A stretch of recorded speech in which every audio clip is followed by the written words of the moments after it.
नमस्कार विद्यार्थी मित्रांनो, तुमचं सहर्ष स्वागत आहे ॲग्री एक्सलन्स शाळेच्या ऑनलाईन प्लॅटफॉर्मवर. विद्यार्थी मित्रांनो, काल काही व्यक्तींचे किंवा काही मुलांचे मेसेज आले आणि काहीचे कॉल देखील आले की सर, TCS IBPS पॅटर्नमध्ये मागच्या 2-3 महिन्यापूर्वीचे क्वेश्चन विचारल्या जातात करंट अफेअर्सच्या ओरिएंटेशननी. तर एक लक्षात घ्या मित्रांनो, ह्या पद्धतीचं असलेलं जे तुमचं ओपिनियन आहे ना, ते कदाचित तुम्हाला काही एक्झाम दिल्यानंतर तुमचं ओपिनियन तयार झालेलं आहे.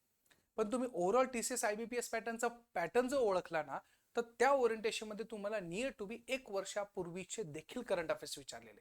त्यामुळं मनामध्ये शंका ठेवू नका. का? कारण की तुमची एक्झाम फक्त काही मर्यादित पुरता नाही आहे. तुम्हाला ह्या प्रकारच्या असलेल्या ग्रामसेवक असेल, त्याच्यानंतर तुमच्या सरळ सेवा असेल किंवा बाकीच्या कोणत्याही एक्झाम असेल, त्या एक्झामला नियर टू 1 वर्षापूर्वीचं करंट विचारलं जातं, म्हणजे विचारलं जातं. त्यामुळं आपल्या अभ्यासाची तयारी ही होलसेल स्वरूपातली असली पाहिजे, म्हणजे मोठ्या स्वरूपातली असली पाहिजे. मला एक सांगा, जर 45-47 मिनिटाचा व्हिडिओ असेल तर असे व्हिडिओ तुम्ही किती बघणार आहे? 8 ते 9 व्हिडिओ बघणार आहात. मग 8, 9, 10 व्हिडिओ मध्ये जर तुमचं असलेलं टाइम कन्झ्युमिंग किती होणार आहे? 4.5-5 तास हार्डली हार्ड. मग तुम्ही 4.5-5 तास काय दररोजच बघणार आहे का? नाही ना. मग त्यामुळं आपला माझा जो प्रयत्न आहे की सगळ्या स्पेक्ट्रम मध्ये कव्हर झाला पाहिजे. हे करंट अफेअर्स तुम्हाला सगळ्या सेगमेंटमध्ये यूज करता आले पाहिजे. आणि ह्या विशेषतः TCS IBPS प्रमाणेच मी इथं घेतोय, जेणेकरून तुम्हाला कशा प्रकारचा क्वेश्चन येऊ द्या. जर मी जून पासून सुरुवात केली असती पुढं, मग त्याच्या पहिले जर क्वेश्चन विचारले असते तर तुम्ही म्हणले सर, सरांनी आपलं मागचं नाही घेतलं. पण हे आपला विचार नाहीये. फक्त मनामध्ये द्विधा मनस्थिती ठेवू नका. फक्त हा आहे की आपल्याला जास्तीत जास्त करून ठेवायचंय. इथं पश्चाताप नाही झाला पाहिजे की अरे, मी जानेवारी महिन्याचं पण केलं असतं तर कदाचित माझे 1 मार्क्स आला असता. असं नको व्हायला ना. एखादा क्वेश्चन चुकता कामा नये, ही तुमच्या मनामधली तयारी पाहिजे. आलं लक्षात? मग अशा पद्धतीने मागच्या व्हिडिओज मध्ये आपण जानेवारी महिना कव्हर केला, आज फेब्रुवारी महिना कव्हर करू, उद्या मार्च, परवा एप्रिल, अशा पद्धतीने लवकर सिरीज आपण लॉन्च करतो.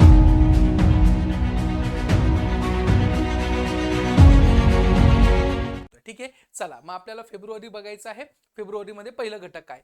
तर पहिलं काय आहे करंट अफेअर्स काय सांगतोय? केरळमध्ये संविधान साक्षरता मोहीम काय केली होती? लागू केली होती.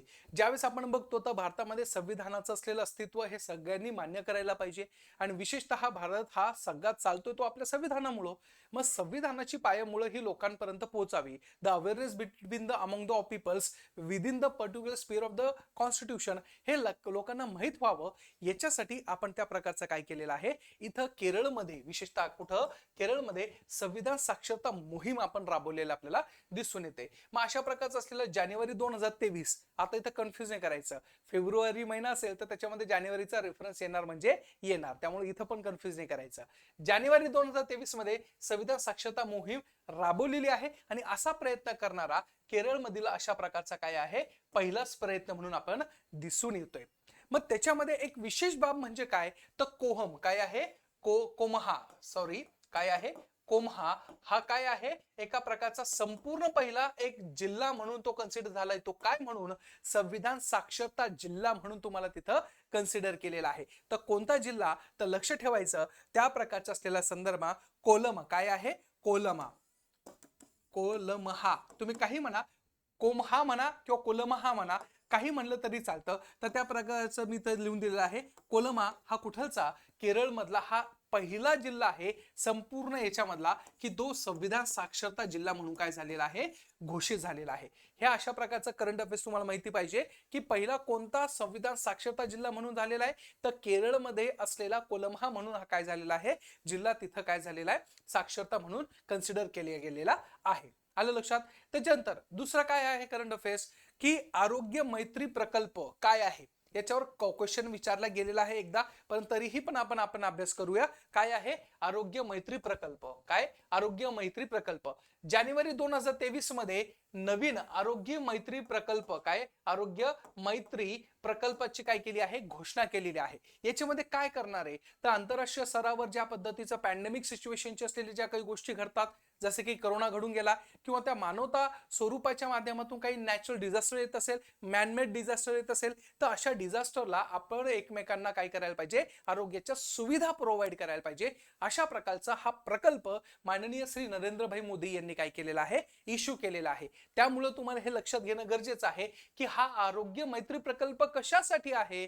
तर लक्ष ठेवायचं, नैसर्गिक आपत्ती असो किंवा मानवतावादी दृष्टिकोन असो, तर ह्या संदर्भामध्ये सगळ्या देशांना विकासाच्या उपयुक्त सगळ्या सुविधा प्राप्त करून देणे आणि अशा प्रकारचे उत्कृष्ट केंद्र तिथं स्थापन करणे, ज्याच्या माध्यमातून आपल्याला मेडिकल फॅसिलिटी, त्याच्यानंतर ह्युमॅनिटी फॅसिलिटी आणि अलोंग विथ दॅट तुमच्या असलेल्या कोणत्या अदर फॅसिलिटीज असेल तर सगळ्या फॅसिलिटी प्रोव्हाइड केल्या जाणार आहे. अशा प्रकारचा तो प्रकल्प म्हणजे वसुदेव कुटुंबकम नावाच्या संकल्पनेला साजेस अशा प्रकारचा आरोग्य मैत्री प्रकल्प आपल्याला तिथं दिसून येतोय आणि ज्याच्यामध्ये आपण हे उत्कृष्टच्या असलेले केंद्र स्थापन करण्याचा काय आहे प्रस्ताव देखील त्याच्यामध्ये दिलेला आहे. आलं लक्षात. त्यामुळे हे लक्ष ठेवणं गरजेचं आहे की कशासाठी आहे, तर अशा प्रकारच्या मदतीसाठी आपल्याला दिसून येणार आहे. दुसरा नंतर त्या प्रकारचा असाच एक प्रकल्प आहे, पण तो वेगळ्या प्रकारचा आहे. तो म्हणजे काय की भारत आणि बांगलादेशमध्ये मैत्री पाईपलाईन प्रकल्प आहे. कोणता प्रकल्प आहे, व्हेरी व्हेरी IMP. तो म्हणजे काय, मैत्री पाईपलाईन प्रकल्प. मग तुम्हाला विचारलं जाऊ शकतं की मैत्री पाईपलाईन प्रकल्प हा कोणत्या दोन देशांमध्ये आहे, तर लक्ष ठेवायचं तो भारत आणि बांगलादेश मध्ये आहे. काय आहे, भारत आणि बांगलादेश मध्ये आपल्याला तिथं दिसून येतोय. मग तुम्ही जर बघितलं गेलं तर भारत आणि बांगलादेश मध्ये मैत्री पाईपलाईन प्रकल्प तिथं एक्झिक्यूट केलेला आहे आणि तो एक्झिक्यूट करता वेळेस विशेष ह्या पाईपलाईन मधून काय जाणार आहे, तर लक्ष ठेवायचं बांगलादेशला आपण कशाचा प्रोव्हाइड करतोय, तर डिझेलचा पुरवठा केलेला आपल्याला दिसून येतोय. आता एक ऑब्झर्व करा तुम्ही, याच्या प्रकारची असलेली 2018 मध्ये ऑलरेडी काय झालेली आहे, स्वाक्षरी झालेली आहे. सर मग आता तुम्ही 2018चा घेतोय का, नाही 18चा मी घेत नाहीये, 18ला स्वाक्षरी झालेली आहे आणि त्या प्रकारचं असलेलं त्याचं एक्झिक्युशन आता आपण आत्ता करतोय. त्यामुळे लक्ष ठेवायचा हा काय आहे, मैत्री प्रकल्प आहे. मैत्री पाईपलाईन प्रकल्प कशासाठी, तर डिझेलसाठी. हे लक्ष ठेवणं गरजेचं आहे कारण की रिसेंट मध्ये खूप चर्चा चालू आहे त्याच्या संदर्भामध्ये. आलं लक्षात. मग जून 2023 पासून प्रायोगिक तत्वावर काय केलं जाणार आहे, त्याचं एक्झिक्युशन केल्या जाणार आहे. मग कुठून कुठून असणार आहे, तर पश्चिम बंगालमधील सिलिगुडी आणि बांगलादेशमधील दिनाजपूर. शब्द लक्ष ठेवायचे, कुठून कुठं आहे, तर सिलिगुडी कॉरिडॉर ज्याला आपण म्हणतो तो वेस्ट बेंगॉल मधला आणि त्या प्रकारचा बांगलादेश मधले दिनाजपूर. कोणता, दिनाजपूर इथं काय झालेला आहे, तो आपण तिथं कनेक्ट केलेला आपल्याला दिसून येतोय. त्यामुळे लक्ष ठेवायचं कोणता, मैत्री पाईपलाईन प्रकल्प डिझेलसाठी कोणामध्ये, भारत आणि बांगलादेशमध्ये. आलं लक्षात. त्या प्रकारचा पुढचा करंट अफेअर्स. पुढचं काय आहे, अमेरिकेची वेलकम कॉप्स योजना सुरू केलेली आहे. मग तुम्हाला क्वेश्चन विचारला जाऊ शकतो, वेलकम कॉप्स ही योजना कोणाची आहे, तर लक्ष ठेवायची ती कोणत्या देशाची आहे, तर अमेरिका देशाची आहे. कोणत्या देशाची आहे, अमेरिकेच्या देशाची आहे. मग अमेरिकेने ही वेलकम कॉप्स का नाव दिलं आहे असं, तर बघा अमेरिकेने निर्वासितांना अभय देण्यासाठी वेलकम कॉप्स ही योजना काय केली आहे, चालू केलेली आपल्याला दिसून येते. ज्या पद्धतीने आपण बघतो की निर्वासितांना कोणताच देश हा ऍक्सेप्ट करत नाही. मग हे रिफ्युजीज असतात, मग ह्या रिफ्युजीजच्या असलेल्या कॅम्पिंग तयार होता, म्हणजे कॅम्प्स तयार करता. मग ते कॅम्प तयार करून तिथं त्या प्रकारचे असलेले ते राहताय. मग ही जी इनह्युमन ऍक्टिव्हिटीच्या माध्यमातून त्यांचं अस्तित्व जगाला दिसत चाललंय. पण अमेरिकेने कुठेतरी ह्युमॅनिटेरियन ग्राउंडच्या आधारावर त्यांना अमेरिकेमध्ये समाविष्ट करण्याचा प्रयत्न केलेला आहे, जो की जो बायडनचा एक चांगला प्रकल्प आहे. पण याच्या अगेन्स्ट मध्ये जर तुम्ही बघायला गेलं तर डोनाल्ड ट्रम्प यांनी याला अगेन्स्ट मध्ये म्हटलं होतं. त्यांनी मेक्सिको मध्ये अक्षरशः भिंत बांधली होती आणि त्यांनी सांगितलं होतं की निर्वासित is not allowed with in the America. अशा पद्धतीचं त्यांचं कृत्य होतं. परंतु जो बायडननी बदल केला आणि नवीन स्कीम आणली ती म्हणजे वेलकम कॉप्स योजना. काय आहे, वेलकम कॉप्स योजना. मग तुम्हाला विचारलं जाऊ शकतं वेलकम कॉप्स योजना कोणत्या देशाने सुरुवात केली आहे, तर अमेरिकेने केलेलं आहे. हे लक्ष ठेवणं गरजेचं आहे. 2023 मध्ये चालू केलेलं आपल्याला तिथं दिसून येत आहे. मग अशा प्रकारच्या असलेल्या संदर्भामध्ये त्यांनी कॉपी किंवा त्या प्रकारचं असलेल्या अजून कोणत्या देशांनी, तर कॅनडा मधील रिफ्युजी कॅप. काय आहे, रिफ्युजी कॅप म्हणून नावाची जी त्यांनी लागू केली होती कॅनडानी, त्यांचं बघून कुठंतरी अमेरिकेने काय केलेलं आहे, तिथं एक्झिक्यूट केलेलं आपल्याला दिसून येते. आलं लक्षात. मग अशा पद्धतीने तुम्हाला हेही लक्ष ठेवणं गरजेचं आहे की वेलकम कॉप्स कोणाचं आहे म्हणून. बघा मी चित्र ठेवलेलं आहे त्यामुळे तुम्हाला ते लक्षात येऊ शकतं. द नेक्स्ट आहे महत्वाचे असलेले त्या प्रकारचं असलेलं ऑपरेशन आहे. ते ऑपरेशन म्हणजे काय, तो ऑपरेशन दोस्त. काय आहे, ऑपरेशन दोस्त. Very very very IMP IBPS TCS पॅटर्नला विचारलेला एकदा क्वेश्चन आहे, परंतु तो कदाचित रिपीट झाला तर आपलं चुकता कामा नये.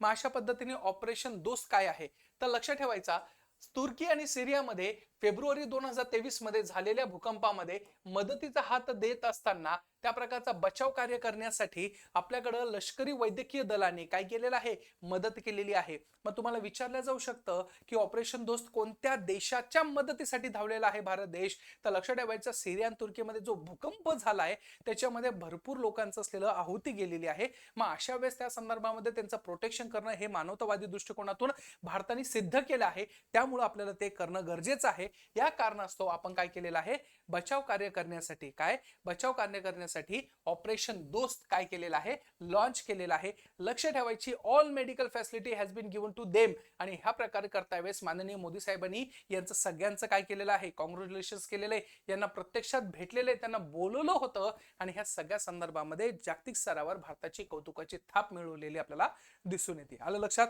मग हे काय आहे, ऑपरेशन दोस्त. लक्षात ठेवायचं कुठं, तर टर्की आणि सिरियामध्ये असलेलं हे ऑपरेशन आहे. कळलं? चला पुढं. ग्लोबल क्वालिटी इन्फ्रास्ट्रक्चर इंडेक्स 2021 आहे. काय आहे, ग्लोबल क्वालिटी इन्फ्रास्ट्रक्चर इंडेक्स 2021 आहे.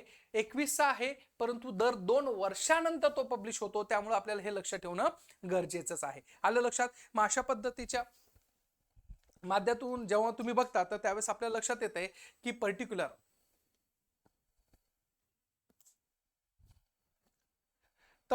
ह्या संदर्भामध्ये आपल्या लक्षात येतं की ग्लोबल क्वालिटी इन्फ्रास्ट्रक्चर इंडेक्स मग अशा स्वरूपामध्ये हा कधी पब्लिश केला आहे, फेब्रुवारी 2023 ला पब्लिश केला आहे.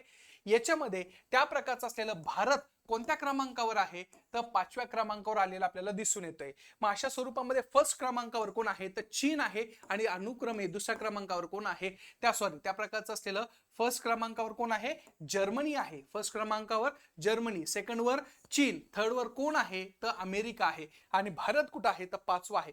तर कसा संदर्भ आहे, तर तुमच्या असलेल्या संदर्भामध्ये इथं इन्फ्रास्ट्रक्चर डेव्हलपमेंट, कशा संदर्भात, इन्फ्रास्ट्रक्चर डेव्हलपमेंट. भारतामध्ये इन्फ्रास्ट्रक्चर कशी असेल, कोणत्या स्वरूपात असेल, कशा पद्धतीची असणार आहे, ह्या सगळ्या संदर्भामध्ये इथं इन्फ्रास्ट्रक्चरचं कंपॅरिझन केलं जातं. मग ज्यावेळेस जर्मनीचा विचार केला जातो तर जर्मनीमध्ये सर्वात जास्त बेस्ट इन्फ्रास्ट्रक्चर आहे. त्याच्यानंतर चीन आहे, त्याच्यानंतर आहे तुमचे अमेरिका. आणि भारत हा 5व्या क्रमांकावर आलेला आहे. 5व्या क्रमांकावर येणं पण हे भारतासाठी अभिमानास्पद गोष्ट आहे. कारण की आपण डेव्हलपिंग कंट्रीज असतानाही सुद्धा आपण बऱ्यापैकी काय केलेलं आहे, स्वतःचं अस्तित्व दाखवलेलं आहे. मग 184 जागतिक अर्थव्यवस्थेसाठी ह्या प्रकारचं असलेला काय करतो आपण, इंडेक्स काढतो. क्वालिटी इन्फ्रास्ट्रक्चर इंडेक्स म्हणून म्हणलं जातं. आलं लक्षात? मग अशा प्रकारे दर 2 वर्षांतर पब्लिश होणारा काय आहे, हा इंडेक्स आहे. हेही लक्षात घेणं गरजेचं आहे. आलं लक्षात? मग इथं भारत कितव्या क्रमांकावर आहे, 5व्या क्रमांकावर. जर्मनी फर्स्ट, अमेरिका सेकंड, आणि चीन सेकंड आणि अमेरिका थर्ड वर आहे. हे लक्षात ठेवणं गरजेचं आहे. चलायचं पुढं. चला, नेक्स्ट आहे महाराष्ट्राच्या चित्ररथावर 3.5 शक्तीपीठांचं असलेलं प्रदर्शन करण्यात आलेलं आहे. आपण बघितलं की जानेवारी महिन्यामध्ये 26 जानेवारीला आपल्याकडे प्रदर्शन होत असतात आणि त्या विषया संदर्भामध्ये राजपथावर ज्या प्रकारचे असलेले रथ जात असतात त्या रथाच्या बाबतीमध्ये पारितोषिक भेटत असतात. मग महाराष्ट्र राज्याने यावेळेस महाराष्ट्राकडून काय दाखवण्यात आलंय, तर आपल्याकडे शक्तीपीठ दाखवली होती. आणि ते शक्तीपीठ म्हणजे काय, तर 3.5 शक्तीपीठ होती. कधी होती, 3.5 शक्तीपीठ आपल्याला तिथं दिसून येते. मग अशा संदर्भामध्ये आपल्याला दिसून येते की त्या प्रकारचं असलेलं ह्या संचलनामध्ये महाराष्ट्राच्या चित्ररथावर काय आहे, 3.5 शक्तीपीठ आपल्याला दिसून येते. याचा उद्देश काय होता, तर लक्ष ठेवायचा, स्त्री शक्ती जागर होता. काय होता, स्त्री शक्ती जागर. मग इथं तुम्हाला विचारलं जाऊ शकतं की महाराष्ट्रामध्ये 3.5 शक्तीपीठ आहे, तर कोणते कोणते, तर कोल्हापूरची महालक्ष्मी मंदिर, त्याच्यानंतर तुळजापूरची असलेली देवी, त्याच्यानंतर माहूरची रेणुका देवी आणि वणीची सारंगी देवी. मग अशा प्रकारची 3.5 पीठ हे आपल्या शक्तीपीठ आहे. हे महाराष्ट्राचं अहोभाग्य आहे की अशा प्रकारे आपल्याकडे काय आहे, हे शक्तीपीठ विराजमान आपल्याकडे आहे. आलं लक्षात? हे समजलं. मग कोणतं कोणतं आहे, कोल्हापूरची महालक्ष्मी माता, त्याच्यानंतर तुळजापूरची माता, त्याच्यानंतर माहूरची देवी आणि त्याच्यानंतर असलेली वणीची देवी आपल्याला दिसू शकते. आलं लक्षात? मग हे असलेले चित्ररथाबद्दल तुम्हाला विचारलं जाऊ शकतं. मग याच्यामध्ये महाराष्ट्राला कितवा क्रमांक मिळाला, तर तो आहे दुसरा क्रमांक. कितवा क्रमांक, दुसरा क्रमांक. लक्षातच ठेवायचा, कितवा क्रमांक मित्रांनो, दुसरा क्रमांक मिळालेला आपल्याला दिसून येते. मग अशा संदर्भामध्ये पहिला क्रमांक कोणाला आहे, तर उत्तराखंडला आहे. कोणाला आहे प्रथम क्रमांक, उत्तराखंडला. हे लक्ष ठेवा मित्रांनो. त्या प्रकारच्या असलेल्या उत्तर प्रदेशला काय भेटलेला आहे, तिसरा आहे. म्हणजे पहिलं कोण, तर उत्तराखंड, त्याच्यानंतर दुसरा कोण आपला महाराष्ट्र, आणि तिसरा हा युपी आपल्याला तिथं दिसून येतोय. त्यामुळे लक्ष ठेवायचं, महाराष्ट्राला दुसरा क्रमांक भेटलेला आहे. चित्ररथ तुम्ही बघू शकता आणि त्या पद्धतीने ह्या सगळ्या गोष्टी इथं दिलेल्या आपल्याला दिसून येतोय. येतं लक्षात? मग हे कितवा प्रजासत्ताक दिन होता हेही लक्ष ठेवा. 74वा प्रजासत्ताक दिन होता, हेही लक्ष ठेवणं गरजेचं आहे. आलं लक्षात? ह्या पद्धतीने ह्या सगळ्या गोष्टी तुम्हाला लक्ष ठेवणं गरजेचं आहे. सगळ्यात महत्वाचा पुढचा असलेला करंट अफेअर्स म्हणजे आहे काय, जय जय महाराष्ट्र माझा गरजा महाराष्ट्र माझा या गीताला महाराष्ट्राचा काय मिळालेला आहे, राज्यगीताचा दर्जा मिळालेला आहे. लक्ष ठेवा, जसं की आपल्याकडे वंदे मातरम आहे भारताचं असलेलं राज्य, त्या प्रकारचं राष्ट्रगान ज्याला आपण म्हणतो, त्या प्रकारे राज्याचं विशेषतः महाराष्ट्र राज्याचं जर कोणतं गीत असेल ते आता कोणतं आहे, जय जय महाराष्ट्र माझा गरजा महाराष्ट्र माझा ह्या प्रकारचं असलेलं हे गाणं आपल्याला दिसून येते. मग कोणी केलेलं आहे तर राजा निळकंठ बढे, कोण, राजा निळकंठ बढे यांनी काय केलेलं आहे, ह्या प्रकारच्या असलेल्या स्वरूपामध्ये तिथं 2 चरणामध्ये महाराष्ट्राचे काय केलेलं आहे, गीत लिहिलेलं आपल्याला दिसून येत आहे. मग गायलं कोणी आहे तर शाहीर साबळे यांनी. कोण? शाहीर साबळे. कोणी म्हटलेलं आहे? शाहीर साबळे यांनी म्हटलेलं आपल्याला दिसून येत आहे. म्हणजे जर खणखर पहाडी आवाज जर कोणाचा म्हणत असेल तर शाहीर साबळ्यांचा म्हणला जातो, आणि शाहीर साबळ्यांच्या मुखातून ते गाणं वदणं आणि ते ऐकणं म्हणजे अहोभाग्य आपल्या महाराष्ट्राचं. आणि अशा स्वरूपामध्ये त्याला जर खऱ्या अर्थाने 2 चरणामध्ये जर मांडणी केली असेल तर ते कोण होते, बडे साहेबांनी केलेलं आपल्याला तिथं दिसून येते. मग अशा पद्धतीच्या असलेल्या आपल्या छत्रपती आराध्य दैवत भारताचे जे की छत्रपती शिवाजी महाराज आहे, त्यांच्या जयंती निमित्त आपण काय केलेलं आहे, हे आपण स्वीकारलेलं आपल्याला दिसून येते. आलं लक्षात? मग 19 फेब्रुवारी पासून हे स्वीकारण्यात आलेलं आहे, हेही लक्ष ठेवणं गरजेचं आहे. डेट लक्ष ठेवा. कोणी लिहिलं? बडे साहेबांनी लिहिलं. गायलं कोणी तर शाहीर साबळे यांनी गायलेलं आपल्याला तिथं दिसून येते. आलं लक्षात? अशा पद्धतीने तुम्हाला हे लक्षात घेणं गरजेचं आहे. त्याच्यानंतर सगळ्यात महत्वाचं काय आहे तर आपल्याकडे निरूपणकार आप्पासाहेब धर्माधिकारी. कोण? निरूपणकार आप्पासाहेब धर्माधिकारी यांना कोणता पुरस्कार तर महाराष्ट्र भूषण पुरस्कार. कोणता पुरस्कार मित्रांनो? महाराष्ट्र भूषण पुरस्कार हा देण्यात आलेला आहे. आणि तो कोणाला देण्यात आला हे तुम्हाला लक्षातच घेणं गरजेचं आहे, ते म्हणजे आप्पासाहेब धर्माधिकारी. कोण?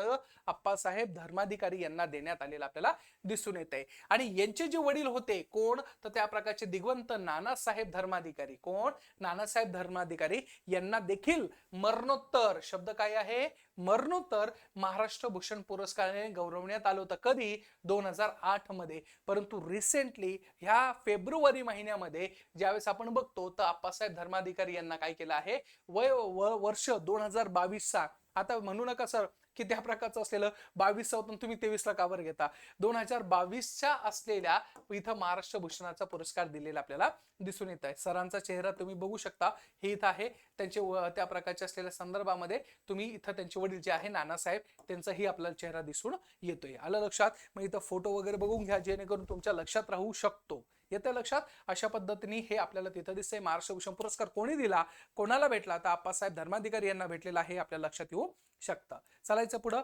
चला पुढचं काय आहे, राज्यातील ग्रामीण जनतेसाठी ग्राम स्वराज्य अभियान, काय सॉरी ग्राम राजस्व अभियान हे लॉन्च केलेलं आहे. तर तुम्हाला क्वेश्चन विचारला जाऊ शकतं, ग्राम राजस्व अभियान हे कधीपासून कधीपर्यंत आहे आणि त्या प्रकारचं असलेलं कुठून सुरुवात करण्यात आलेलं आपल्याला दिसून येत आहे. मग 26 जानेवारी 2023 पासून तर 25 जानेवारी 2024 पर्यंत ग्राम राजस्व अभियान राबविण्यात येणार आहे. मग याच्या असलेल्या संदर्भामध्ये काय असणार आहे तर जे आपल्या जिल्हा परिषद आहे, पंचायत समिती आहे, ग्रामपंचायती असेल, त्या विविध जे विभाग आहे ते ग्राम स्वराज्य अभियाना विविध उपक्रम राबवण्यात येणार आहे. म्हणजे एका प्रकारचं असलेलं आपल्याला कुठंतरी डेमोक्रेसी स्ट्रेंथन करण्यासाठी, डेमोक्रेसीची पायमुळं घट्ट करण्यासाठी आपल्याला काहीतरी करावं लागेल आणि विशेष स्वरूपामध्ये ग्रामीण भागाचा विकास कसा करता येईल याच्यासाठी आपल्याला हे अभियान राबवावंच लागणार आहे. मग हे अभियान राबवता वेळेस आपल्याला कुठून सुरू केलेलं आहे तर अहमदनगर जिल्ह्यातील राणेगड सिद्धीपासून काय केलेलं आहे, सुरुवात केलेली आहे. क्वेश्चन विचारला जाऊ शकतो, ग्राम राजस्व अभियान याची सुरुवात कुठून सुरू झालेली आहे तर लक्ष ठेवायचं ते कुठून आहे, राणेगड सिद्धी, नगर जिल्ह्यातलं राणेगड सिद्धी म्हणजे अण्णा हजारेंचा गावांच्या पासून सुरुवात झालेली आपल्याला तिथं दिसून येते. काय आहे, ग्राम राजस्व अभियान म्हणजे एका प्रकारे राजस्व स्वरूपामध्ये त्यांना पावर देण्यात आलेली आपल्याला तिथं दिसून येते. आलं लक्षात? त्याच्यानंतर पुढचं आहे त्या प्रकारचं असलेलं ते म्हणजे काय, पर्टिक्युलर परकीय गुंतवणुकी मिळवण्यामध्ये गुजरात काय आहे, इथं अव्वल आपल्याला तिथं दिसून येतोय. म्हणजे एफडीआय गुंतवणूक ज्याला म्हणतात, फॉरेन डायरेक्ट इन्व्हेस्टमेंट ज्याला म्हणतो, तर त्याच्यामध्ये सर्वात पहिले कोण आलेला आहे, तर लक्ष ठेवायचं त्या प्रकारचा असलेला गुजरात हा आपल्याला तिथं दिसून येतोय. हे आता लक्ष ठेवायचं, आकडेवारी कधीची आहे, तर आकडेवारी आहे फेब्रुवारी 2023 महिन्याची असणार आहे. कारण की रिसेंटली आता जी आकडेवारी दाखवते, तर त्याच्यामध्ये महाराष्ट्र इज द फर्स्ट. आता रिसेंटली जर काय बघायला गेलं तर कोणतं आहे, महाराष्ट्र फर्स्ट आपल्याला तिथं दिसून येत आहे. त्यामुळे लक्ष ठेवायचं की Gujarat is the first within the sphere of the particular तुमच्या असलेल्या क्वार्टर्स नुसार, म्हणजे 4-4 महिन्याच्या नस्यानुसार. मग फेब्रुवारी महिन्याचं असेल तर त्यावेळेस गुजरात आपल्याला एफडीआय कलेक्शन करणारा दिसून येतोय. पुढचं आहे त्या प्रकारचं असलेलं सगळ्यात महत्वाचं विदिशा. काय आहे, विदिशा 5G तंत्रज्ञान. कोणतं तंत्रज्ञान, 5G तंत्रज्ञान सुरू करणारा पहिला शब्द काय आहे, पहिला महत्वाकांक्षी जिल्हा कोणता आहे, तर विदिशा आहे. लक्षातच ठेवायचं, पाठ करायचं की आपल्याकडं 5Gचं तंत्रज्ञान स्वीकृत करणारा पहिला असलेला जिल्हा कोणता, तर त्या प्रकारचा असलेला तो म्हणजे काय, विदिशा. कुठं आहे, तर लक्ष ठेवायचं एमपी मध्ये. कुठं आहे, एमपी मध्ये. मध्य प्रदेश मधील विदिशा हा जिल्हा नाविन्यपूर्ण 5G तंत्रज्ञान तैनात करणारा भारतातील पहिला महत्वाकांक्षी जिल्हा झालेला आपल्याला दिसून येते. आपल्याला माहिती की जी फॉर जनरेशन्स आहे, आणि ह्या जनरेशनच्या माध्यमातून आपण बघतो तर 2G 3G 4G 5G, म्हणजे 5G म्हणजे 5वं जनरेशनचं असलेलं तंत्रज्ञान, आणि त्याच्या माध्यमातून केल्या गेलेल्या गोष्टी आपल्याला तिथं दिसून येते. मग भारताने त्या प्रकारचा 1 ऑक्टोबर 2022 रोजी भारत 5G अधिकृतपणे काय केलेला आहे, सुरू केलेला आहे. परंतु जिल्हा जर विचारला तर विदिशा आहे कुठलचा, एमपीचा हा जिल्हा आपल्याला तिथं दिसून येत आहे. आलं लक्षात, हे लक्ष ठेवणं गरजेचं आहे. त्याच्यानंतर पुढचं आहे हैदराबाद चौथ्या औद्योगिक क्रांतीचे केंद्र आहे. काय आहे, औद्योगिक क्रांतीचे केंद्र. पण कोणत्या औद्योगिक क्रांतीचे, इंडस्ट्रियल रिव्होल्यूशनचे प्रकार असतात. फर्स्ट स्टेप किंवा first generation industrial revolution, second generation industrial revolution, third generation industrial revolution आणि फोर्थ जनरेशन इंडस्ट्रियल रिव्होल्यूशन, ज्याला म्हणलं जातं IR. मग अशा प्रकारचं हे फोर्थ इंडस्ट्रियल रिव्होल्यूशन म्हणजे काय, तर utilization of the particular artificial intelligence. मग आर्टिफिशियल इंटेलिजन्स मध्ये सगळ्यात पुढं असलेलं केंद्र कोणतं, तर लक्ष ठेवायचं हैदराबाद म्हणून घोषित झालेलं आपल्याला दिसून येते. हैदराबाद 2023 मध्ये वर्ल्ड इकॉनॉमिक फोरमने, इथं फार महत्वाची गोष्ट लक्षात घेण्यासारखी आहे, वर्ल्ड इकॉनॉमिक फोरमने चौथ्या औद्योगिक क्रांतीचे केंद्र म्हणून कशाची, तर हैदराबादची काय केली आहे, स्थापना केलेली आहे, आणि तेलंगणाची काय केलेली आहे, निवड केलेली आपल्याला तिथं दिसून येते. लक्ष ठेवायचं. मग चौथ्या औद्योगिक केंद्राचे असलेले संदर्भ त्यावेळेस कोणतं आहे, तर हे म्हणजे हैदराबाद असणार आहे. हे लक्ष ठेवणं गरजेचं आहे. आलं लक्षात. Centre for the fourth industrial revolution ज्याला म्हणतात. फर्स्ट इंडस्ट्रियल रिव्होल्यूशन कधी झालं होतं, तर 16व्या शतकामध्ये, ज्यावेळेस वाफेवर चालणारं पहिलं रेल्वेचं इंजिन धावलं होतं, तर त्यावेळेस त्याला म्हणलं जातं फर्स्ट इंडस्ट्रियल रिव्होल्यूशन. परंतु आता काय झालेलं आहे, इंडस्ट्रियल रिव्होल्यूशन फास्ट वाढलेलं आहे. फोर्थ जनरेशनचं आपल्याकडे आलेलं आपल्याला दिसून येते. येतं लक्षात. चला पुढचं करंट अफेअर्स. पुढं काय आहे, कृषी गतिवर्धक निधी. Very very IMP. कृषी सेवक लक्ष द्या, कृषी वर्धक निधी काय आहे, नीट लक्ष द्या. ग्रामीण भागामध्ये युवा उद्योजकांना, व्हेरी व्हेरी IMP, कोणाला, ग्रामीण भागातल्या युवा उद्योजकांना आपल्याला काय करायचंय, स्टार्टअप्स टाकायचं. आपण कोणता, कृषीचा स्टार्टअप्स. काय आहे, कृषीचा स्टार्टअप्स. कृषीचा स्टार्टअप्स टाकण्यासाठी, उभारण्यासाठी त्यांना प्रोत्साहन मिळावे याच्यासाठी आपल्याकडच्या वित्त मंत्र्यांनी 2023-24 ह्या अर्थसंकल्पनामध्ये कशाची निधीची गोष्ट केली आहे, कृषी गतिवर्धक निधी. आपल्याला गतिवर्धक आणायचं आहे, आपल्याला इम्प्रूव्हायझेशन करायचं आहे, आपल्याला इथं ऍग्रिकल्चर सेक्टर बूम करायचं आहे. कारण की आपल्याकडचं ऍग्रिकल्चरचं contribution within the GDP has been decline since we are getting the independence. मग अशा वेळेस जर तुमच्या त्या संदर्भामध्ये ऍग्रिकल्चरला प्रमोट करायचं आहे, बूम करायचं आहे, तर तुम्हाला त्या गोष्टी कराव्याच लागणार आहे. आणि त्याच्यामध्ये कृषी गतिवर्धक निधी हा विशेष स्वरूपातला आपण काय केलेला आहे, लॉन्च केलेला आपल्याला तिथं दिसून येत आहे. त्या पद्धतीचं असलेल्या सगळ्या गोष्टी इथं आहे की नवीन नवीन स्टार्टअप्स टाका, नवीन स्टार्टअपच्या माध्यमातून सगळ्या गोष्टी इव्हॉल्व केल्या जाऊ शकतो. आलं लक्षात. मग हे लक्ष ठेवणं गरजेचं आहे. कशासाठी, तर युवा उद्योजकांना कृषी स्टार्टअप्स टाकण्यासाठी. Very very IMP. कोणता, कृषी वर्धक गतिवर्धक निधी म्हणून आहे. आलं लक्षात. चला पुढचं काय आहे, स्काय UTM काय आहे? स्काय UTM चर्चेमध्ये काय? भारतातील पहिली, शब्द काय आहे? भारतातील पहिली drone air traffic management system. आपल्या भारतामध्ये दिवसंगणित पॉप्युलेशन वाढत चालली. पॉप्युलेशन वाढलं म्हणजे त्या प्रकारचं असलेलं प्रायव्हेट व्हेकल्स वाढलं. प्रायव्हेट व्हेकल्स वाढत असेल तर ऑटोमॅटिकली तुमच्या असलेल्या ट्रॅफिकचा समस्या तयार होणार आहे. मग अशा वेळेस आपण एअर ड्रोनच्या माध्यमातून आपण काय करतोय? सगळ्या गोष्टी बघतोय की कशा स्वरूपामध्ये ट्रॅफिक कंट्रोल केला जाईल, कोणत्या स्वरूपात ट्रॅफिक कंट्रोल केलं जाईल. आणि हे सगळं करत असताना कुठेतरी आपल्या हेही लक्षात येतंय की त्या अनुषंगाने पहिल्यांदा कुठं स्काय UTM नावाचं जे ट्रॅफिक कंट्रोलिंग एअरबोर्न आहे सिस्टीम जी आहे ती कुठं चालू झाली आहे? तर हरियाणातील गुरुग्राम येथे. कुठं? हरियाणामधील गुरुग्राम इथं. लक्षातच ठेवायचं, हरियाणातील गुरुग्राम येथील स्काय एअर ह्या स्टार्टअप कंपनी फेब्रुवारी 2023 मध्ये स्काय UTM नामक काय केलं? देशातील पहिली ड्रोन स्वरूपातलं असलेलं काय केलेलं आहे? त्या पद्धतीचं असलेलं वाहतूक व्यवस्थापनाचा प्रयत्न केलेला आहे. माइट बी मागं पुढे त्याचीच गरज पडणार आहे. ट्रॅफिक ऑफिसर वाले पण राहणार नाही आपल्याकडं, कारण की सगळ्या गोष्टी ऑटोमायझेशन होत आहे. ऑटोमायझेशन एवढं होणार आहे की ह्या पृथ्वी तलावर मानवाची गरज राहणारच नाही. आलं लक्षात? मग ह्या पद्धतीचा हा एक प्रकार आपल्याला तिथं दिसून येतोय. नेक्स्ट काय आहे त्या पद्धतीचं? ते म्हणजे काय? परख. काय आहे? परख. परख काय आहे? तर भारतातील पहिले राष्ट्रीय मूल्यांक नियामक आहे. काय आहे? त्या प्रकारचं असलेलं परख म्हणजे भारतातील पहिले राष्ट्रीय मूल्यांक नियामक आहे. मग आता याचा अर्थ काय होतो? नीट लक्षात घ्या. बघा, जानेवारी 2023 मध्ये national council for education and research and training म्हणजे NCERT, व्हेरी IMP, कोणी? NCERT ने काय चालू केलं आहे? परख. काय केलं आहे? परख केलंय. परखचा लॉंग फॉर्म काय? Performance assessment review and the analysis of a knowledge for the holistic development. हे भारतातील पहिलं तुमचं असलेलं रिव्ह्यू करणारं, काय करणारं?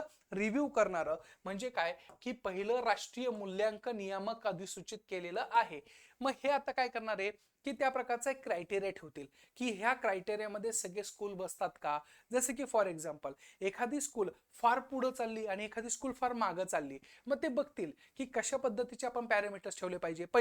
पहिला पॅरामीटर आहे तिथं इन्फ्रास्ट्रक्चर आहे का? मग सगळ्यात तिथं स्कूल तिथं बसवतील. मग सगळ्या स्कूलमध्ये कोणत्या स्कूलमध्ये आहे? वरच्या 4 स्कूलमध्ये इन्फ्रास्ट्रक्चर चांगलं आहे, खालच्या स्कूलमध्ये नाहीच आहे. मग त्या प्रकारच्या स्कूलला बाजूला काढल्या जाणार आहे आणि त्यांना सांगणार आहे की हे जो पहिला पॅरामीटर आहे इन्फ्रास्ट्रक्चरचा तो फुलफिल करायचा. दुसरा आहे एज्युकेशन सिस्टीम, तुमचा सिलेबस कसा बनवला आहे. तिसरा आहे तुम्ही काय काय देताय. अशा विविध मूल्यांकन करणारे म्हणजे तुम्ही पॅरामीटर्स बघणारे आणि त्या पॅरामीटर्सच्या आधारावर तुम्ही एखादं स्कूल, एखादं त्या बोर्ड बसतं की नाही हे ऍप्लिकेबल केलं जाणार आहे. आणि हे भारतातील पहिलं, शब्द काय आहे? भारतातील पहिलं मूल्यांकन परीक्षण करणारं नियोजितबद्ध अशा प्रकारचा कार्यक्रम आहे. आणि तो कोणी केलेला आहे? तर NCERT ने केलाय. कोणी केला आहे? NCERT ने केलेला आपल्याला तिथं दिसून येतोय. त्याच्यानंतर आहे पुढचं असलेलं सगळ्यात महत्वाचं ते म्हणजे काय? की जम्मू काश्मीर मध्ये कुठं सध्या फार चर्चा चालू आहे म्हणून लक्ष ठेवा. जम्मू काश्मीर मध्ये आपण तिथलच्या रहिवाशांसाठी काय फॅमिली पहचान पत्र लॉन्च केलेलं आपल्याला दिसून येत आहे. मग फॅमिली पहचान पत्र म्हणजे काय? सिंपल, आपल्याला माहिती आहे की सर्वात दहशतवादी ऍक्टिव्हिटीज कुठं होत्या? तर जम्मू काश्मीरमध्ये होता. मग जम्मू काश्मीरमध्ये एखादा व्यक्ती त्या फॅमिलीमधून बिलॉंग करतो का हे समजण्यासाठी त्या फॅमिलीचं पूर्ण पहचान पत्र असणार आहे. जसं की आपलं आधार कार्ड आहे, आधार कार्ड फक्त इंडिव्हिज्युअल व्यक्तीचं दाखवतं, परंतु फॅमिली पहचान पत्रामध्ये आजी आजोबा कोण आहे, त्याचे आई वडील कोण आहे, भाऊ कोण आहे, सिबलिंग्स कोण आहे, ह्या सगळ्यांचं असलेलं प्रमाणपत्र असणार आहे. म्हणजे एका प्रकारे आधार कार्डच असणार आहे. त्याच्यातून कळल की हा व्यक्ती ह्या फॅमिलीतून कधी होता, कधी बिलॉंग करत होता, आता काय पोझिशन आहे, आता काय करतोय. याच्यातून काय होणार आहे? आपल्याला जर टेररिस्ट ऍक्टिव्हिटी ट्रेस करता येऊ शकते. काय करू शकता येऊ शकते? ऍक्टिव्हिटी तिथे ट्रेस करता येऊ शकते. मग अशा प्रकारचं असलेलं आपण कुठं लॉन्च केलेलं आहे? तर त्या प्रकारचा काश्मीर, जम्मू काश्मीर मध्ये केलेलं आपल्याला दिसून येते. मग अशा वेळेस आपल्याला काय दिसतंय की ह्या फॅमिली पहचान पत्रामध्ये सर्व सदस्यांची नावे, वय, पात्रता, नोकरीची स्थिती ह्या सगळ्या गोष्टी तिथं काय असणार आहे? तिथे इन्क्लूड केल्या जाणार आहे. मग हे अद्वितीय स्वरूपातला किती अंकी? 8 अंकी काय असणार आहे? तो क्रमांक दिला जाईल आणि त्याच्यानुसार आपल्याला हे आयडेंटिफाईड करायचं आपल्याला तिथं दिसून येतंय. आलं लक्षात? म्हणजे कुठेतरी आपण ह्या सगळ्या गोष्टी काय करणार आहे? फॉरवर्डेड करणार आहे, हे लक्षात घेणं गरजेचं आहे. त्याच्यानंतर त्या प्रकारचं असलेलं पुढचं करंट अफेअर्स फार महत्वाचं आहे. Very IMP. लक्ष ठेवायचं काय? की पुढील पिढीसाठी धूम्रपान प्रतिबंधित करणारा जगातील पहिला कायदा कोणत्या देशामध्ये पास झाला? न्यूझीलंडमध्ये. पाठ करायचं. काय करायचंय? पाठ करायचंय की धूम्रपान, the smoking injuries to health, ह्या प्रकारचं असलेलं आता यापुढं कोणीही स्मोकिंग करणार नाही, अशा प्रकारे कायदेशीर स्वरूपामध्ये. आता आपल्याकडे फक्त अवेअरनेस स्वरूपामध्ये करतो, पण आपण बॅन करतोय का टोटल? बिलकुल बॅन करत नाही.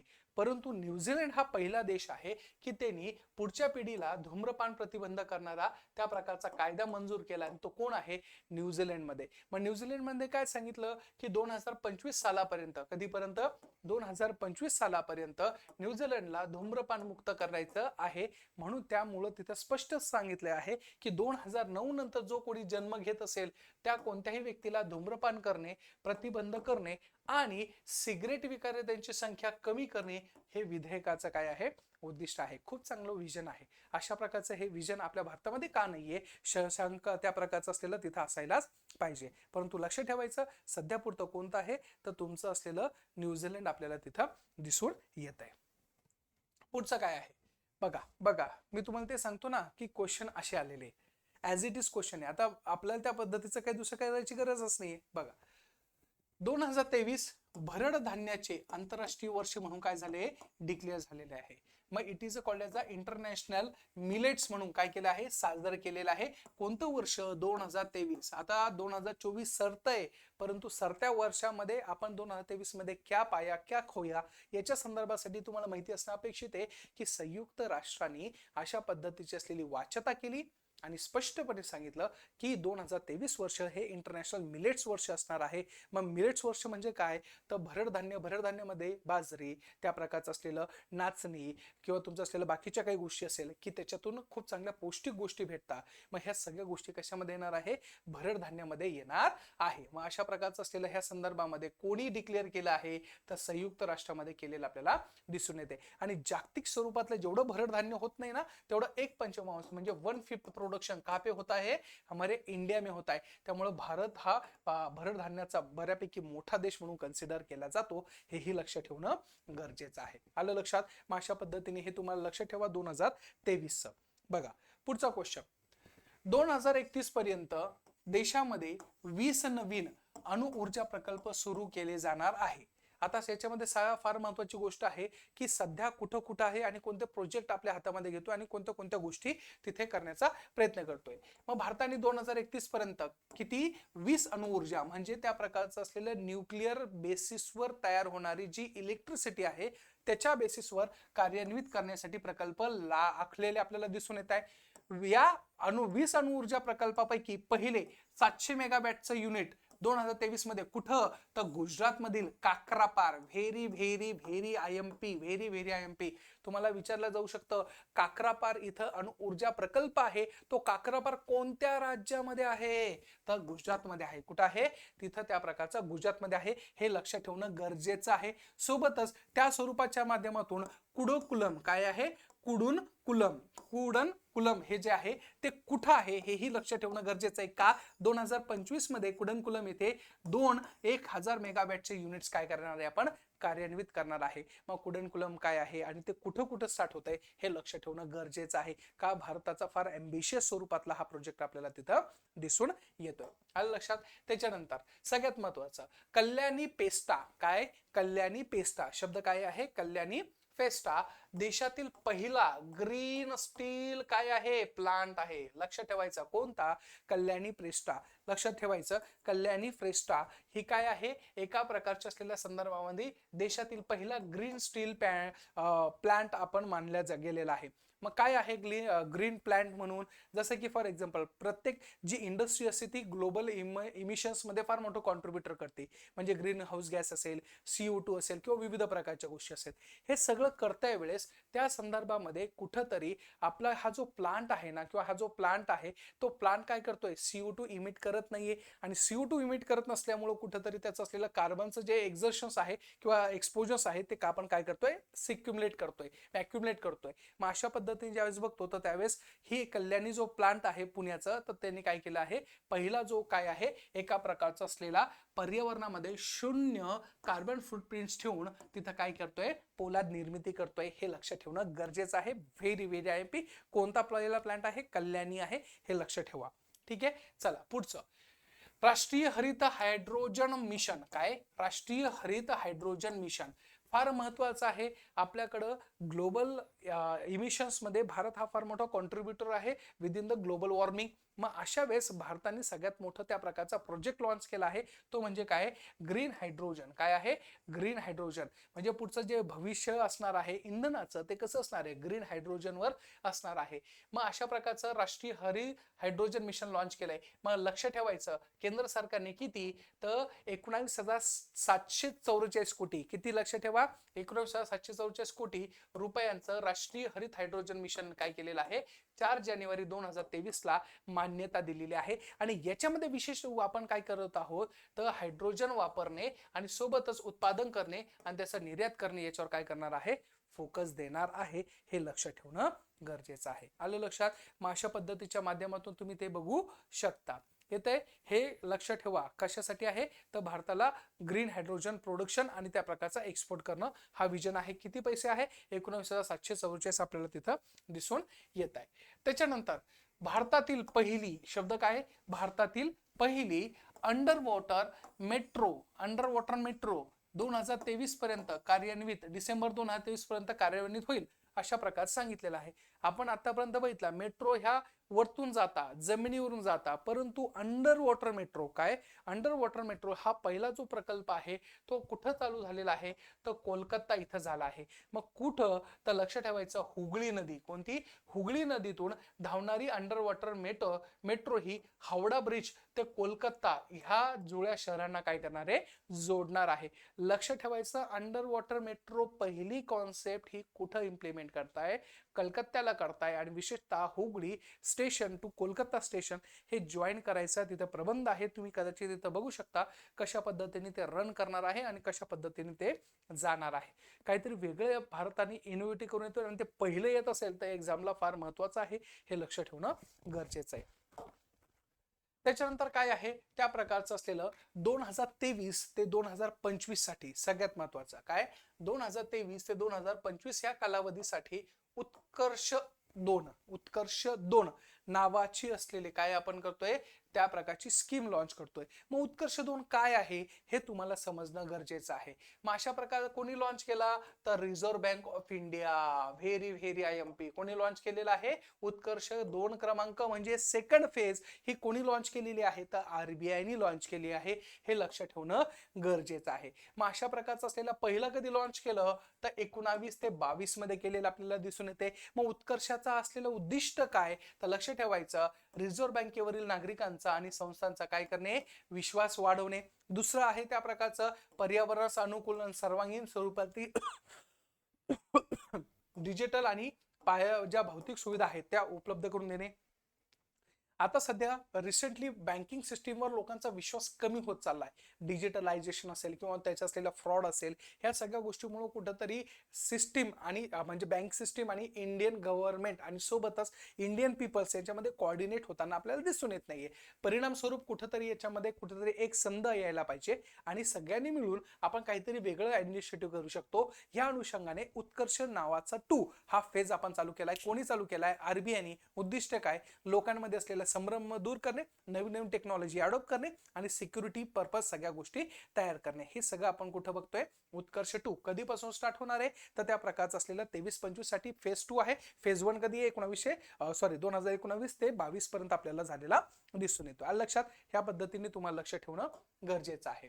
त्याच्यानंतर आहे रिझर्व्ह बँक ऑफ इंडिया सार्वभौम हरित रोखे जाहीर करणार. काय आहे?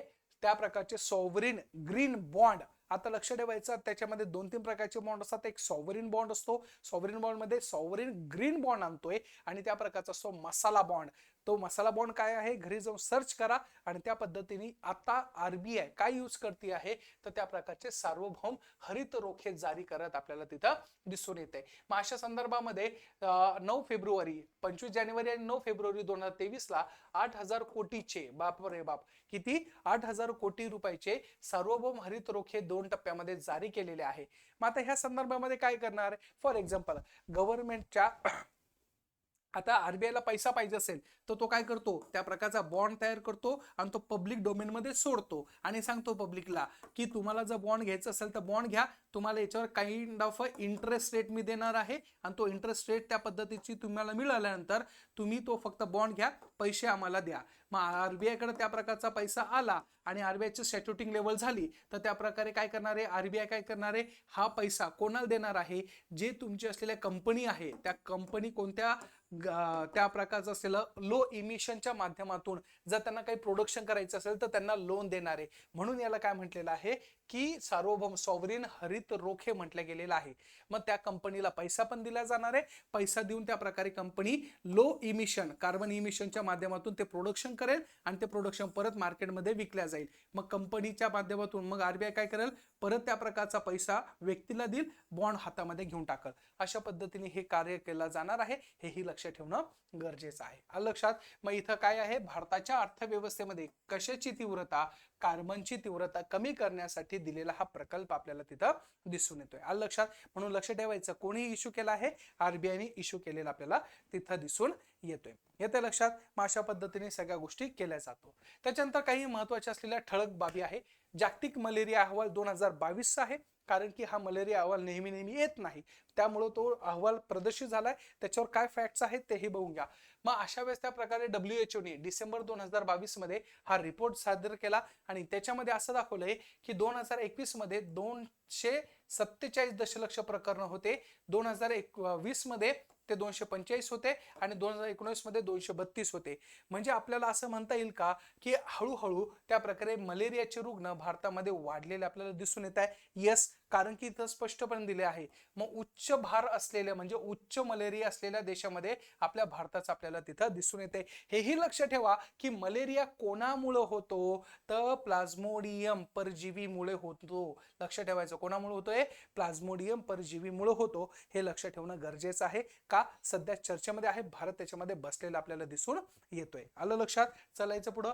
चला, त्याच्यानंतर आहे सगळ्यात महत्वाचा, तो म्हणजे ग्लास अहवाल 2022 चा. काय आहे, ग्लास अहवाल 2022 चा. ग्लास अहवाल काय आहे, तर लक्ष ठेवायचा, त्या प्रकारचा असलेला WHO चा अहवाल आहे. काय आहे, WHO वर्ल्ड हेल्थ ऑर्गनायझेशनचा, आणि सोबत त्यांना एक संघटना आहे ती म्हणजे UN वॉटर ही संघटना आहे. मग ह्या प्रकारच्या असलेल्या संदर्भामध्ये त्यांनी काय केलेलं आहे, तिथं सांगितलं आहे हा अहवाल कोणता, ग्लास. नावातच आहे, ग्लास म्हणजे काय, पाण्याची उपलब्धता आणि त्याची असलेली शुद्धता, ह्या दोन्ही गोष्टी काय केल्या जाणार आहे, बघितल्या जाणार आहे. आणि हे बघितल्यानंतर त्या प्रकारचं असलेलं कोणतं चांगलं आहे, कोणतं वाईट आहे, याच्यावर काय केलं जाणार आहे, तिथं कॅटेगराईज केलं जाणार की कोणत्या देशामध्ये पाणी पिण्याची व्यवस्था आहे आणि कोणत्या देशामध्ये पाणी पिण्याची व्यवस्था व्यवस्थित नाही, हे तिथं बघितल्या जाणार आहे. आलं लक्षात. मग त्यामुळे लक्ष ठेवायचं, ग्लास हा रिपोर्ट कशाशी संबंधित आहे, तर लक्ष ठेवायचा त्या प्रकारचा पाण्याशी संबंधित आहे. आलं लक्षात. मग इथं काय सांगितलेलं आहे की 45% देश त्यांचे पेयजल कव्हरेज लक्ष्य पूर्ण करण्याच्या मार्गावर आहे, परंतु केवळ 25% स्वच्छता त्या प्रकारचं असलेलं लक्ष्य पूर्ण करतात. अदरवाईज सगळ्या देशामध्ये पाणी पिण्याची व्यवस्था ही भंगलेली आपल्याला दिसून येते. आलं लक्षात. शेवटचं आहे त्या प्रकारचं करंट अफेअर्स, ते म्हणजे काय, उस्ताद योजना. व्हेरी व्हेरी IMP शेवटचा आहे घटक करंट अफेअर्स मधला मित्रांनो, तो म्हणजे काय, उस्ताद योजना. उस्ताद योजना काय आहे, वस्तादचं असलेलं किंवा उस्तादचा लॉंग फॉर्म काय आहे, ला पाठ करायचं, upgrading the skills, the training and traditional arts and the crafts for the development. Bharat सरकारने जे आपल्याकडच्या असलेल्या पूर्वीपासून काही कला संस्कृती जपवणारे लोक आहे, जसे की काही त्या प्रकारच्या असलेल्या पोट्रीज बनवतात, काही त्या प्रकारच्या सुपली बनवतात, किंवा तुमच्या असलेल्या काही डेकोरेटिव्ह वर्क्स बनवणारे काही पूर्वीपासून असलेले लोक असेल, तर ह्या लोकांच्या माध्यमातून त्यांचं जे एन्शियंट क्राफ्ट आणि क्रिएचर्स असेल तर त्यांना आपल्याला काय करायचं आहे, डेव्हलप करायचं आहे. परिणाम स्वरूप अशा प्रकारची ही उस्ताद योजना आपण काय करतोय, अवलंब करतोय किंवा त्याचं इम्प्लिमेंटेशन करतोय. विशेषतः कोणा लोकांसाठी, तर अल्पसंख्याक लोकांसाठी आहे. त्यामुळे उस्ताद योजना काय आहे, तर अल्पसंख्याकाच्या ग्रुपला डेव्हलपमेंटला भार देण्यासाठी किंवा त्यांचं असलेलं अस्तित्व मान्य करण्यासाठी. आलं लक्षात. मग अशा पद्धतीने असलेलं जेव्हा तुम्ही बघता तर त्यावेळेस आपल्या लक्षात येतंय की ही योजना फार उपयोगाची आहे. आलं लक्षात. मग अशा पद्धतीने हे आजचा फेब्रुवारी महिना, त्याच्याबद्दल महत्वाच्या IBPS TCS प्रमाणे मी सगळ्या गोष्टी कव्हर करण्याचा प्रयत्न करतोय. आता उद्या त्या प्रकारचा मार्च महिना असेल, मार्च मध्ये काय जे महत्वाचे असेल त्या सगळ्या गोष्टी आपण चर्चा करू. Thank you so much.